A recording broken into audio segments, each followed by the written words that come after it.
Brzoza brodawkowata jest najpopularniejszym gatunkiem brzus w Polsce. Roślina jest bardzo charakterystyczna ze względu na biały kolor kory, jest łatwa do rozpoznania. Przypuszcza się, że biały kolor kory służy jej do odbijania światła, podobnie jak ma to miejsce w przypadku pomalowanych na biało wapnem drzew owocowych. Dzięki temu zmniejsza utratę wody wskutek parowania. Brzozy rosnące np. na Syberii zabezpieczają się w ten sposób przed utratą wody w niesprzyjających warunkach. Brzoza brodawkowata jest gatunkiem wybitnie pionierskim, to znaczy, że jest jedną z pierwszych roślin, które kolonizują siedliska wolne od roślinności, czyli na przykład jak był jakiś pożar lub huragan, czy coś innego, brzoza jako pierwsza nasiewa się i przygotowuje podłoże pod bardziej wymagające gatunki, jak na przykład buki. Jest przed plonem, tak jak na przykład wysiewa się łubin czy gorczycę na pole, tak na przykład brzoza i topola wysiewają się, aby użyźnić glebę pod bardziej wymagające gatunki drzew. Brzoza brodawkowata preferuje chłodny klimat, dlatego rośnie na przykład m.in. w północnej i środkowej Europie, na Syberii, Azji Mniejszej, Kaukazie czy północnym Iranie. Brzoza występuje lub pojawia się w prawie wszystkich rodzajach lasów. W Polsce bardzo często towarzyszy sośnie zwyczajnej. Ponieważ podobnie jak sosna, brzoza rośnie na bardzo suchych, jałowych, piaszczystych, kamienistych glebach, jest także bardzo światłolubna i wybitnie mrozoodporna. Można ją nieraz poznać rosnącą na gruzie czy nawet na dachach. Brzozy te, podobnie jak inne gatunki pionierskie, żyją krótko, przez co są szybko rosnące. Mogą one żyć 100 lat, ale mogą też osiągnąć wiek 150, zależnie od warunków, w których rosną. Brzoza, jak nie trudno się domyślić, jest ważnym drzewem leśnym, jednak rzadko tworzy czyste drzewostany, tak jak robi to na przykład sosna. Oprócz tego, ze względu na jej zerowe wymagania, sadzi się ją w parkach lub ogrodach, do których chętnie jednak wybiera się odmiany ozdobne, odmiany szlachetne, np. odmiany Jonga, która posiada koronę w kształcie parasola, której pędy zwisają aż do ziemi. Jest ona również rośliną leczniczą. Tak jak w przypadku igieł sosnowych, z liści brzozowych również możemy wyprodukować lub przyrządzić herbatę. Nie wiem, nigdy nie próbowałem. Bardzo popularne jest pozyskiwanie wiosną tzw. soku z brzozy, czyli osoki, z którego produkuje się np. szampony do włosów. Można go również pić na surowo. Nie muszę chyba wspominać, ile witamin i minerałów on zawiera. Z dużego drzewa można pozyskać nawet 50 litrów wody brzozowej.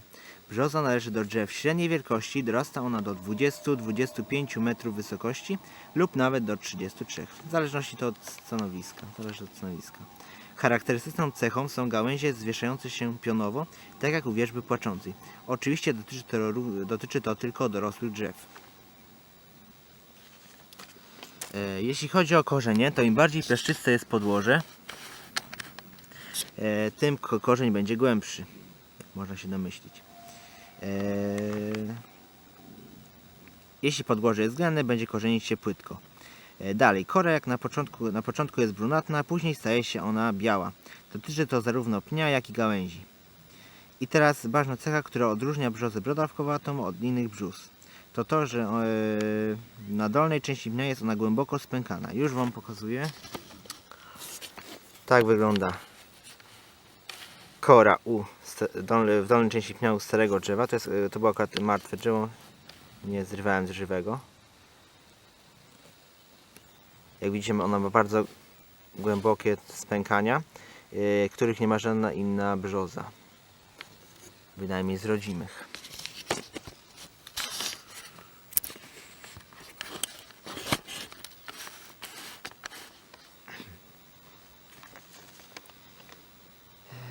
Jeśli chodzi o kwiaty, brzoza brodawkowata jest rośliną jednopienną, wiatropylną. Kwiaty są rozdzielnopłciowe. Kwiaty męskie są zgrupowane po kilka sztuk. Pojawiają się one poprzedniego roku i zimują na drzewie. Tak one wyglądają. Proszę się przyjrzeć. Kwiaty żeńskie osadzone są na szypułkach. Początkowo sterczą, później zwisają tak jak męskie. Są one czerwonawe. Proszę zobaczyć. Okres kwitnienia kwiecień, maj, najbardziej w drugiej połowie kwietnia, wraz z rozwojem liści. Wypuszczają kwiaty. Brzoza produkuje olbrzymie ilości pyłku, może on zalegać tak jak u mnie w beczkach lub na kałużach. Sprawia wrażenie, iż woda jest zanieczyszczona siarką. Owoce dojrzewają od lipca do przełomu sierpnia-września. Po dojrzaniu owocostany rozsypują się na drzewie. Nasiona brzozy są bardzo małe, tak one wyglądają. Łatwo przenoszą się z wiatrem na duże odległości. Drzewo brzozowe jest mocne, średnio twarde, nie nadaje się jednak do celów budowlanych z powodu małej trwałości, ale już do wyrobu mebli się nadaje. Oprócz tego jest bardzo popularne jako drewno opałowe, szczególnie stosowane w kominkach. Z cienkich gałązek produkuje się miotły i świąteczne rózgi.